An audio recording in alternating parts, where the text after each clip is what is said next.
नमस्कार।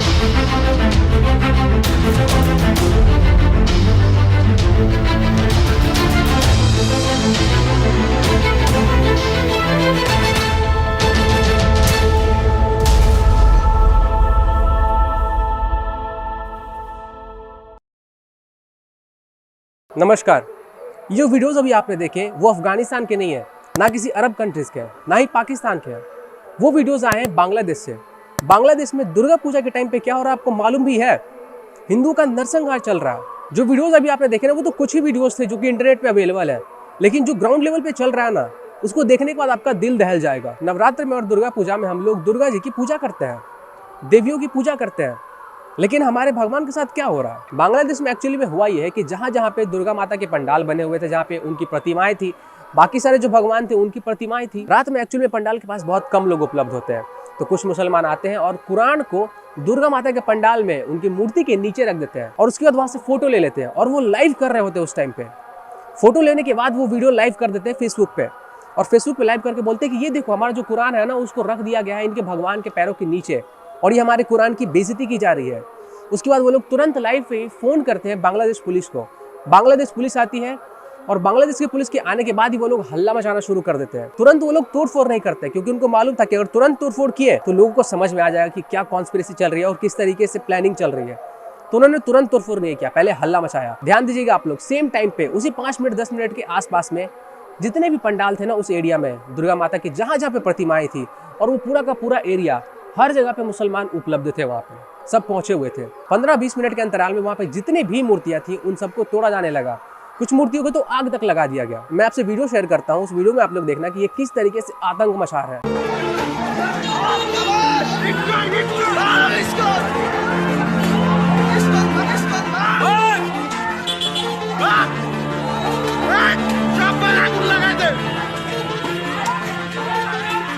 आप भी क्लियरली सुन सकते हैं, ये लोग बोल रहे हैं कि ये हिंदू का पंडाल है, हिंदू का पंडाल है, इसको जला दो, कोई पूजा नहीं होगा, पूजा पाठ बंद करो, यहाँ कोई भी हिंदू पूजा करता हुआ नहीं दिखना चाहिए।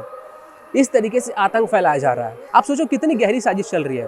पहले ये लोग धीरे धीरे करके लोगों को मार रहे थे, पूजा नहीं करने दे रहे थे। जब नरेंद्र मोदी बांग्लादेश पहुंचे थे तो आपको याद होगा कि मंदिर के ऊपर अटैक कर दिया गया था, वहाँ पे मूर्तियों को तोड़ दिया गया था। और अब जब दुर्गा पूजा चल रहा है तो दुर्गा पूजा में ये लोग किस तरीके से कॉन्स्पिरेसी फैला के, दंगे भड़का के लोगों को खत्म करना चाहते हैं। वो चाहते हैं कि किसी भी प्रकार से बांग्लादेश से जो हिंदू है ना उनको खत्म कर दिया जाए। यहाँ तक कि जिन लोगों ने अपने घर के अंदर मूर्तियां रखी हुई थी उनको भी निकाल के तोड़ दिया गया। घर के अंदर से मूर्तियों को निकाल के तोड़ा जा रहा है। ये तो सिर्फ और सिर्फ तोड़ फोड़ के आपने देखे ना, ऐसे ऐसे लोग कॉल कर करके, मैसेज कर करके बता रहे हैं कि हमारे लोगों को बचा लो। यहाँ पे लोग आ रहे हैं रात में, लिटरली लोग आ रहे हैं रात में और बहन बेटी को उठा के ले जा रहे हैं, उनके साथ गलत कर रहे हैं, किसी के साथ बलात्कार हो रहा है, किसी के साथ छेड़छाड़ हो रहा है। ये किस तरीके के दरिंदे लोग हैं मुझे समझ में नहीं आता है। इनके अंदर थोड़ी सी भी इंसानियत नहीं है, थोड़ी सी भी नहीं। इंडिया से पाकिस्तान अलग हुआ, वो बन गया इस्लामिक कंट्री, लेकिन हमारा जो कंट्री था ना वो सेक्युलर रह गया। यहाँ पे जो माइनॉरिटीज है ना, जो पीसफुल कम्युनिटी है, वो लोग बड़े आराम से सारे रूल्स एंड रेगुलेशंस को तोड़ते रहते हैं, उनके ऊपर कोई कार्रवाई नहीं होती है। वो लोग लव जिहाद करते हैं, वो लोग अलग अलग तरीके से जिहाद फैलाते हैं, लेकिन उनके ऊपर कोई कार्रवाई नहीं होती है, कोई कार्रवाई नहीं। उल्टा वो लोग माइनॉरिटी कार्ड खेलते हैं, विक्टिम कार्ड खेलते हैं। जब ये लोग किसी मुस्लिम लड़की को किसी हिंदू लड़के के साथ देख लेते हैं, या तो उसकी लिंचिंग कर देते हैं, या तो उसको पीटते हैं, या फिर लड़की के घर वाले को फोन करके बताते हैं कि आपकी बेटी जो है ना वो किसी हिंदू लड़के के साथ घूम रही है। ऐसा कैसे हो सकता है? इतिहास आप उठाओ, इतिहास देख लो, जहाँ पे भी इनका पॉपुलेशन 30% से ज्यादा हुआ है वहाँ पे इन्होंने कत्लेआम मचाया, वहाँ पे इन्होंने तबाही मचाई है, वहाँ पे इन्होंने नरसंहार किया है। इतिहास उठा के देख लो, पाकिस्तान देख लो, बांग्लादेश देख लो, जहाँ भी जाओ हर जगह पे यही चीज़ें हुई है। केरला की बात कर लो, वेस्ट बंगाल की बात कर लो, आंध्रा की बात कर लो, कश्मीर की बात कर लो, जहाँ पे भी इनकी पॉपुलेशन 30% से ऊपर गई है वहाँ पे भी इन्होंने यही काम किया है। जहाँ पे ये लोग 5 से 10% रहते हैं वहाँ पे ये लोग बोलते हैं यार हम लोग तो भाईचारा निभाते हैं, हम लोग तो भाई भाई हैं। अच्छी बात है भाई, लेकिन जहाँ पे आप लोग कम होते हो वहीं पे भाईचारे की बात क्यों करते हो? जहाँ पे आपकी पॉपुलेशन 20-30% हो जाती है वहाँ पे कत्लेआम मचाने लगते हो। ये सिर्फ और सिर्फ ना एक मिथ है, कोई भाईचारा नहीं है।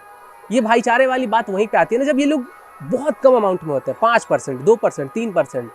लेकिन जहाँ पे इनकी पॉपुलेशन 20-30% हो जाती है वहाँ पे आप सिर्फ और सिर्फ एक चारा बन के रह जाते हो। कुछ दिनों पहले आपको याद होगा कि जो इलीगल इमिग्रेंट्स थे आसाम के अंदर, उनको जब भगाया जा रहा था वहाँ से और उन्होंने गोलीबारी की थी पुलिस वालों के ऊपर, तो इन्होंने जब फायरिंग की और जब उन्होंने एक न्यूज़ रिपोर्टर की जान लेने की कोशिश की, फिर बाद में जब वो पकड़ाता है तो न्यूज़ रिपोर्टर उसको पीटने लगता है। उस वीडियो को, उसका फोटो बना के, उसका कार्टून बना के इंटरनेट पे इतना शेयर किया गया था, ऐसा दिखाया गया था कि इंडिया के अंदर जो मुस्लिम्स है वो सुरक्षित है ही नहीं। पूरे देश की मीडिया कवर कर रही थी इस चीज़ के ऊपर। लेकिन क्या अभी जो बांग्लादेश के अंदर हो रहा है उसको कोई कवर कर रहा है? कोई नहीं कर रहा। हमारे कंट्री में कितने मीडिया कवर कर रहे हैं? ये लोग कहते हैं ना कि हम लोग माइनॉरिटीज़ है, माइनॉरिटीज़ नहीं है, ये भ्रम में मत रहो आप। ये लोग माइनॉरिटीज़ है ही नहीं। पूरे वर्ल्ड की पॉपुलेशन निकालो, माइनॉरिटीज़ कौन है? हम हैं माइनॉरिटीज़। लेकिन विक्टिम कार्ड ये खेलते हैं, सारी चीज़ों के साथ ये खेलते हैं, सारे फायदे ये उठाते हैं। जब इनको एक थप्पड़ लग जाती है तो पूरे इंडिया के अंदर बवाल मच जाता है, पूरे इंडिया के अंदर दंगे होने लगते हैं। लेकिन जब आईडी कार्ड चेक करके उनका धर्म पूछ के उनको गोली मारी जाती है तब कोई कवरेज नहीं करता है, कोई भी नहीं। कहाँ है इंटरनेशनल मीडिया?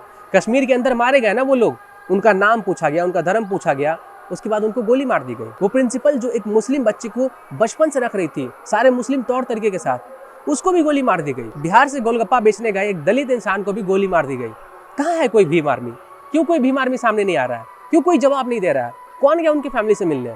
कोई नहीं गया। बंगाल में इलेक्शन के बाद कितना वायलेंस हुआ था, लोगों को किस तरीके से मारा गया था, काटा गया था, बहन बेटियों को उठा उठा के बलात्कार किया गया था।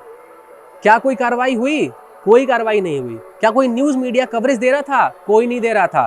क्या कोई इंटरनेशनल मीडिया कवर कर रहा था? कोई नहीं कर रहा था। लेकिन उसके बाद क्या हुआ? ममता बनर्जी को पता नहीं कौन से अवार्ड के लिए नॉमिनेट किया जा रहा था। उनकी मूर्तियां बना के दुर्गा पूजा के अंदर लोग पूजा कर रहे हैं। इतने शर्महीन लोग भी हैं हमारे इंडिया में। लेकिन अभी भी बहुत सारे ऐसे सेक्युलर लोग हैं जो अपने आप को बोलते हैं, अरे नहीं यार, भाईचारा रहना चाहिए, सबसे ऊपर है भाईचारा, सब आस पास में मिलकर रहो। बिल्कुल रहना चाहिए भाई। कौन कहता है कि आसपास में लड़ाई करो? हम तो बिल्कुल नहीं कहते, लेकिन ये जरूर करते हैं। ये जो 1400 साल वाले हैं ना, वो जरूर करते हैं। 30% से ऊपर गया चारा बन गए, 30% से कम है भाईचारा। भाई आप इस चीज का गांठ बांध लीजिए, आपको ये चीज अपने दिमाग में फिट करना होगा, बैठा लीजिए, लॉक कर लीजिए कि आपके लिए कोई आवाज नहीं उठाएगा, कोई आवाज नहीं उठाएगा, कोई मीडिया सामने नहीं आएगी, कोई नहीं बात करेगा आपके बारे में। क्योंकि आपके धर्म के ही 60% से 70% ऐसे लोग हैं जिनको कोई फर्क नहीं पड़ता है कि उनके लोगों को मारा जा रहा है, उनको काटा जा रहा है, उनकी बहन बेटियों के साथ बलात्कार हो रहा है, उनको कोई फर्क नहीं पड़ता। उनको सिर्फ और सिर्फ भाईचारा निभाना है। उनको इस चीज से ज्यादा फर्क पड़ता है कि अगर उन्होंने ये स्टेटस लगा दिया कि बांग्लादेश के अंदर हिंदू की हत्या हो रही है, तो उनका कोई दोस्त जो अब्दुल है वो उसको देख ना ले और उसको बुरा ना लग जाए। वो अपने इंस्टाग्राम स्टेटस पे जय श्री राम नहीं लिख पाते हैं, वो अपने इंस्टाग्राम के स्टेटस पे हैप्पी दुर्गा पूजा नहीं लिख पाते हैं, वो अपने इंस्टाग्राम स्टेटस पे हैप्पी नवरात्रि नहीं लिख पाते हैं। वो इसलिए नहीं लिख पाते हैं क्योंकि उनका जो अब्दुल दोस्त है उनको कहीं बुरा ना लग जाए। वो ना तो कभी तिलक लगाते हैं, ना कभी पूजा पाठ करते हैं, ना ही अपने किसी अब्दुल दोस्त को जय श्री राम बोलते हैं, क्योंकि उन्हें लगता है ना कि ऐसा बोलने से वो कॉम्युनल हो जाएंगे। और इस तरीके प्रोपेगेंडा भी फैला जाता है कि जो जय श्री राम बोलते हैं ना वो कॉम्युनल होते हैं। लेकिन वही अब्दुल जब आके इनको आदाब करता है तो ये भी उसको बदले में आदाब कर देते हैं। जब आपके ही 60 से 70% ऐसे लोग हैं तो फिर दूसरों को क्या कहना? जब आपके आपस में यूनिटी नहीं है तो दूसरों को क्या कहना? जब अपना ही सिक्का खोटा है तो फिर दूसरों को क्या कहना? जिस तरीके से सब लोग मौन व्रत किए हुए हैं, जिस तरीके से लोग इग्नोर करते हैं, जिस तरीके से लोग देख के भी अनदेखा कर देते हैं, जिस तरीके से लोग आवाज नहीं उठाते हैं ये सोच के कि कहीं मेरा जो मुस्लिम फ्रेंड है ना उसे बुरा ना लग जाए, तो ठीक है भाई, इसी तरीके से धीरे धीरे मरते रहो। पाकिस्तान में ऑलमोस्ट खत्म ही हो गए हो, अफगानिस्तान में से तो खत्म हो ही चुके हो, अब धीरे धीरे बांग्लादेश से भी खत्म हो जाओगे। और उसके बाद जो केरला है वो कट के निकलता ही जा रहा है, जो वेस्ट बंगाल है वो कट के निकलता ही जा रहा है, कश्मीर से खत्म कर ही दिए गए हो, आंध्र में भी धीरे धीरे खत्म किए जा रहे हो। इसी तरीके से जो बाकी के स्टेट है वहां पे भी खत्म हो ही जाओगे। ज्यादा टाइम नहीं लगेगा, मुश्किल से 15 से 20 साल लगेगा, उसके बाद तुम्हारा अस्तित्व खत्म हो जाएगा। अरे गांधी जी के 3 बंदर बनने का ठेका तुम्ही लोगों ने लिया हुआ है क्या? जब कोई मुसलमान तुम्हें कुछ गलत बोल के जाता है तो तुम कान बंद कर लेते हो, कुछ को कुछ रिप्लाई नहीं करते हो, और जब तुम्हारे भाई बहनों के साथ ये सब चीजें होती है, उनको मार दिया जाता है, तुम्हारी बहनों को उठा के बलात्कार किया जाता है उनके साथ, तो तुम कुछ देखते नहीं हो। इसी तरीके से मौन व्रत किए रहो, कुछ आवाज मत उठाओ, कुछ सुनो नहीं, कुछ देखो नहीं, कुछ बोलो नहीं, और एक दिन खत्म हो जाना। अपने इनसे कम से कम इतना तो कर सकते हो ना कि आवाज उठाओ। तुम्हें कौन बोल रहा है कि तुम रोड पे जाके प्रोटेस्ट करो? तुम्हें कौन बोल रहा है कि तुम रोड पे जाके दंगे करो? कोई नहीं बोल रहा है। कम से कम अपने इनसे आवाज उठा सकते हो ना, व्हाट्सएप पे स्टेटस तो डाल सकते हो ना, इंस्टाग्राम पे स्टेटस तो डाल सकते हो ना, लोगों को जागरूक तो कर सकते हो ना कि क्या चल रहा है, लोगों से बातचीत तो कर सकते हो ना, लोगों को समझा तो सकते हो ना कि क्या चल रहा है। जब तुम्हारे एमएलए एमपी तुमसे मिलने आते तो उनसे बात कर सकते हो ना, उनको बोल सकते हो ना कि हिंदुओं के साथ अगर ऐसा हो रहा है तो उसके लिए आवाज क्यों नहीं उठाते हो? अगर हम लोगों ने आपको इलेक्ट करके वहां भेजा है तो कम से कम हमारी आवाज तो बनो।